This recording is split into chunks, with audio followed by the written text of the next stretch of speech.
नमस्कार दोस्तों, आज हमें समाजशास्त्र का अन्य समाज विज्ञानों के साथ में क्या संबंध है, इस संबंध में चर्चा करने जा रहे हैं। समाजशास्त्र अनेक जो समाज विज्ञान हैं उनके साथ में एक विशिष्ट प्रकार का संबंध रखता है। कुछ असमानताएं देखने को मिलती है, कुछ उनमें समानताएं देखने को मिलती है। दोनों एक दूसरे की पूरक भी हो सकते हैं। इसके संदर्भ में आज हम चर्चा करने जा रहे हैं। तो सबसे पहले हम देखते हैं कि समाजशास्त्र और अर्थशास्त्र में क्या संबंध है। तो अर्थशास्त्र और समाजशास्त्र है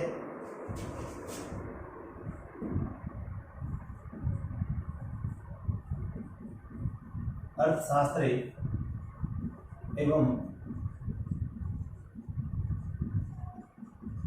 समाजशास्त्र।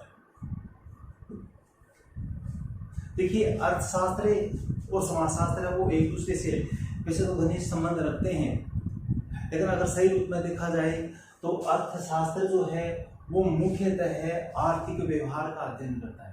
एक मनुष्य जो व्यक्ति है जब मार्केट में जाता है तो एक जो विक्रेता है उस विक्रेता से वह किस प्रकार की वार्तालाप करेगा, मोल भाव उसके द्वारा किया जाता है।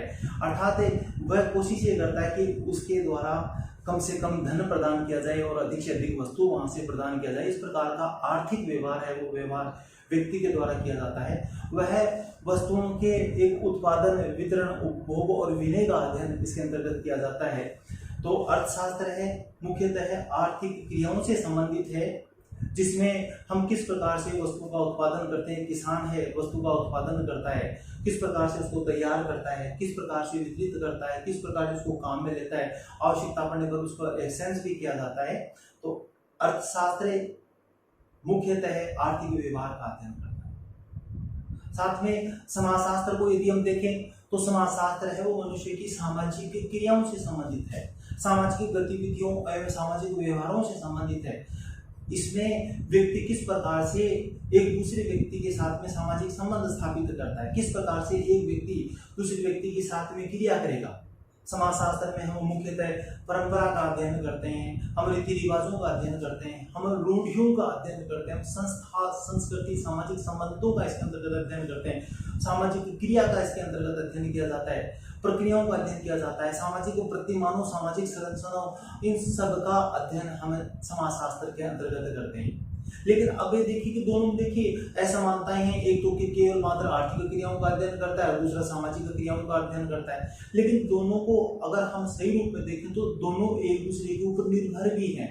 बहुत से ऐसे बिंदु हैं जहां पर अर्थशास्त्र और समाजशास्त्र एक दूसरे से मिलते हुए नजर आते हैं। जैसे यदि हम नगरीकरण की बात करें तो नगरीकरण अर्थशास्त्र का विषय भी है और समाजशास्त्र का विषय भी है। यदि हम श्रम विभाजन की बात करें तो श्रम विभाजन केवल मात्र समाजशास्त्र का विषय नहीं है, केवल मात्र अर्थशास्त्र का विषय नहीं है, दोनों ही विज्ञानों में उसका अध्ययन किया जाता है। इसके अलावा यदि हम बेरोजगारी की बात करते हैं, जनसंख्या वृद्धि की बात करते हैं, समाज कल्याण से संबंधित बात करते हैं और सामाजिक संरचनाओं की इसके संदर्भ में बातचीत करते हैं, औद्योगिकरण की बात करते हैं, ये तमाम जो चीजें हैं उन चीजों का अध्ययन समाजशास्त्र और अर्थशास्त्र दोनों मिलकर करते हैं। समाजशास्त्र एक विस्तृत एक वृक्ष की भांति है, एक बड़ा पेड़ है, जबकि अर्थशास्त्र जो है वो इसकी एक छोटी सी ब्रांच है। इस प्रकार दोनों जो विज्ञान है, समाज विज्ञान, वो एक दूसरे के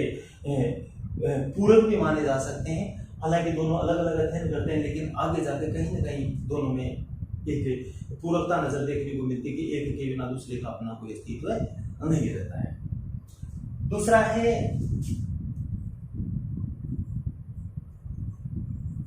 राजनीति शास्त्र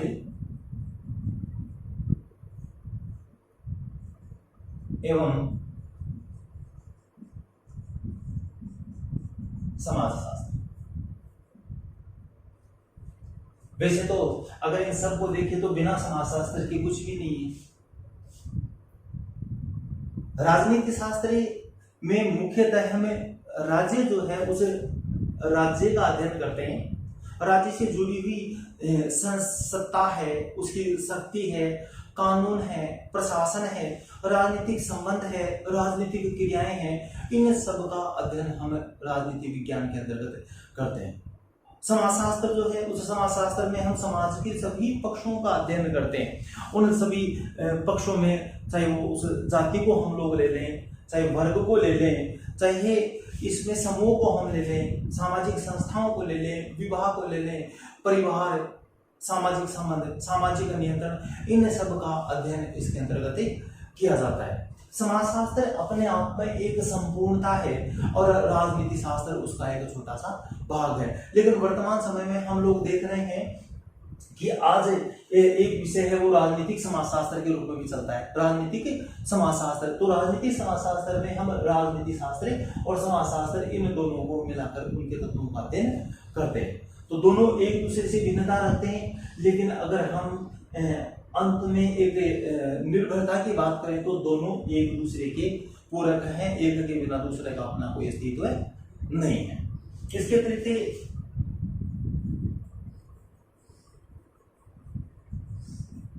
सामाजिक मानव शास्त्र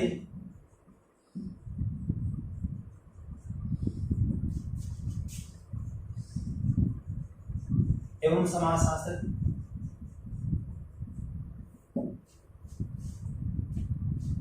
या अगर हम मानव शास्त्र की बात करें तो सामाजिक मानव शास्त्र में किसका अध्ययन करते हैं?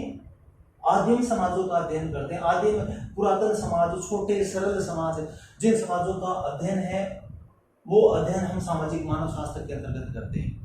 आदि मानव की हम आर्थिकी का उसमें अध्ययन करते हैं, परिवार का अध्ययन करते हैं, नातेदारी प्रौद्योगिकी का अध्ययन करते हैं, कलाओं का अध्ययन करते हैं, सरल और छोटे समाजों का अध्ययन करते हैं। हम उनकी उनसे स्वयंभरणात्मक आर्थिकी का अध्ययन करते हैं, जिसमें वो जनजातीय समाज या वो छोटा सरल समाज या वो समाज जो उसमें था उसके द्वारा उसे दिन विशेष में जो कमाया जाता या कुछ समय विशेष में जो कमाया जाता उसको उसी दिन उनके द्वारा खर्च कर लिया जाता।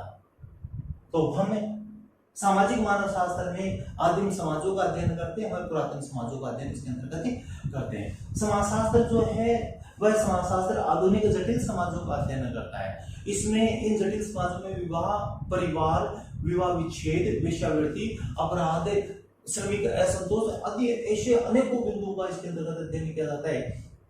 अगर हम वर्तमान समाजशास्त्र को समझना चाहते हैं, अगर दोनों में हम निर्भरता देखें तो देखिए वर्तमान समाजशास्त्र को यदि हम समझना चाहें तो हमें निश्चित रूप से सामाजिक मानव शास्त्र को समझना पड़ेगा। हम ये कहेंगे हमारी आर्थिकी आज इस प्रकार की है तो हमें उस आदि मानव की उस हमारे पुरातन समाज की जो है आर्थिकी को भी समझना पड़ेगा। हम वर्तमान के विवाह और परिवार की बात करते हैं तो हमें अपने उस पुरातन विवाह और परिवार की भी बात हमें समझनी पड़ेगी, उसको भी हमें ध्यान में देना पड़ेगा, जो कि सामाजिक मानव शास्त्र के माध्यम से ही किया जा सकता है। तो सामाजिक मानव शास्त्र जो नाम है, सामाजिक मानव शास्त्र वो नाम ही एक दूसरे की निर्भरता का जो है प्रतीक है, उजागर करता है कि वर्तमान को समझने के लिए हमें अपने जो है वो पुरातन को समझना पड़ेगा, और वर्तमान को समाज के माध्यम से समझते हैं तो पुरातन व्यवस्था, पुरातन सामाजिक व्यवस्था को हमें सामाजिक मानव शास्त्र के माध्यम से समझना पड़ेगा। इसके अलावा इतिहास एवं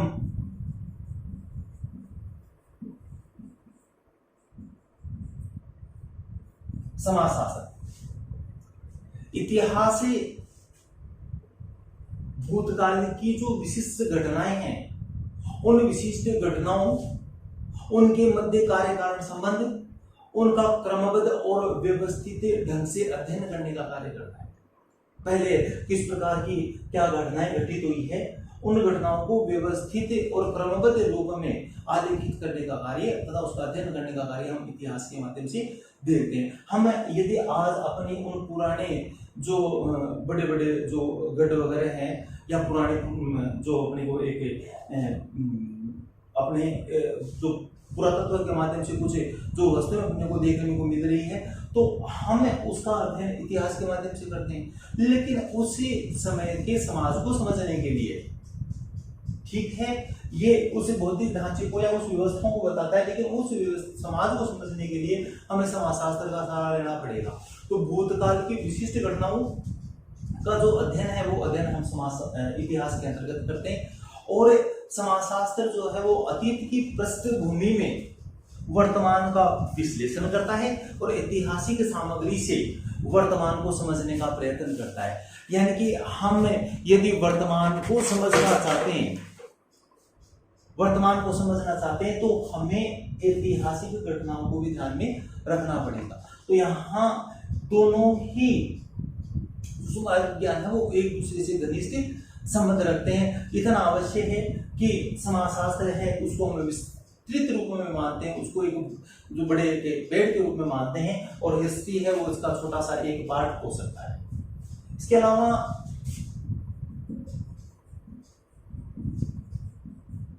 मनोविज्ञान एवं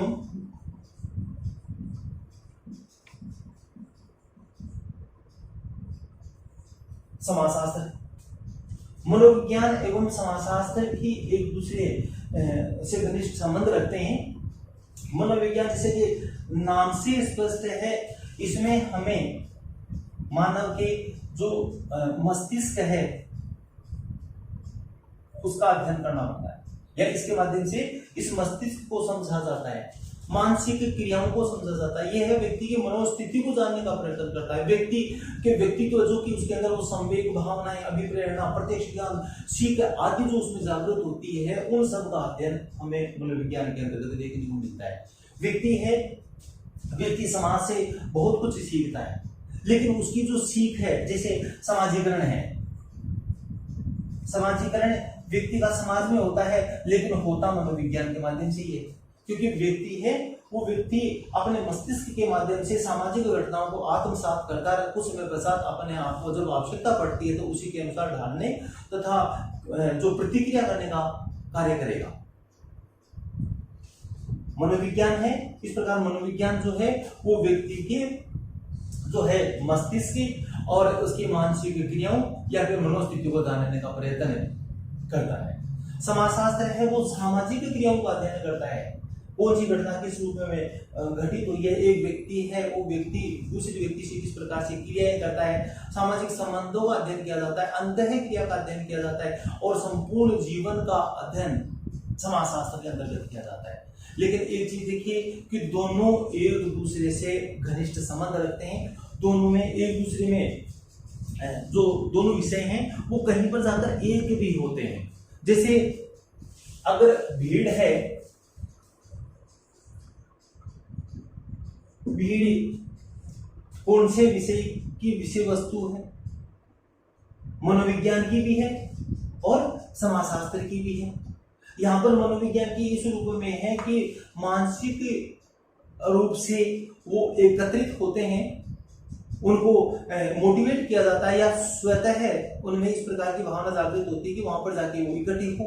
तो ये चीज मानसिक आधार पर, यानी कि वहां पर जाकर इकट्ठे होना, तो भीड़ और सोशल रिलेशन के संदर्भ में कि मुझे उसकी हेल्प करनी चाहिए, क्या पता अपना कोई व्यक्ति हो, तो ये घटना जो है वो समाजशास्त्र से संबंधित है। तो भीड़ एक इस प्रकार का तत्व है या इस प्रकार की विषय वस्तु है जिसका संबंध मनोविज्ञान और समाजशास्त्र दोनों से है। समूह है, समूह का संबंध भी इसी है। गतिकी, जनमत, प्रचार आदि सामाजिक मनोविज्ञान की अध्ययन की विषय वस्तु है। दोनों को हमें एक दूसरे से पृथक नहीं कर सकते, ये नहीं कर सकते कि केवल मात्र समाजशास्त्र की विषय वस्तु है या मनोविज्ञान की विषय वस्तु है, दोनों की ही वो विषय वस्तु के रूप में देखी जा सकती है। तो मनोविज्ञान जो है वो मनोविज्ञान इतना मान सकते हैं कि समाजशास्त्र का एक छोटा सा भाग है, वो एक छोटी सी एक शाखा है समाजशास्त्र की। तो इस प्रकार समाजशास्त्र जो है अनेक अन्य समाज विज्ञानों के साथ में घनिष्ठ संबंध रखता है। और अंत में एक बात निश्चित रूप से निकल कर आती है कि सभी विषयों की अपनी अपनी विषय वस्तु है, लेकिन उसके पश्चात भी ये सभी कहीं न कहीं जाकर एक होते हैं, एक दूसरे के पूरक हैं, एक के बिना दूसरे का अपना कोई अस्तित्व देखने को नहीं मिलता है।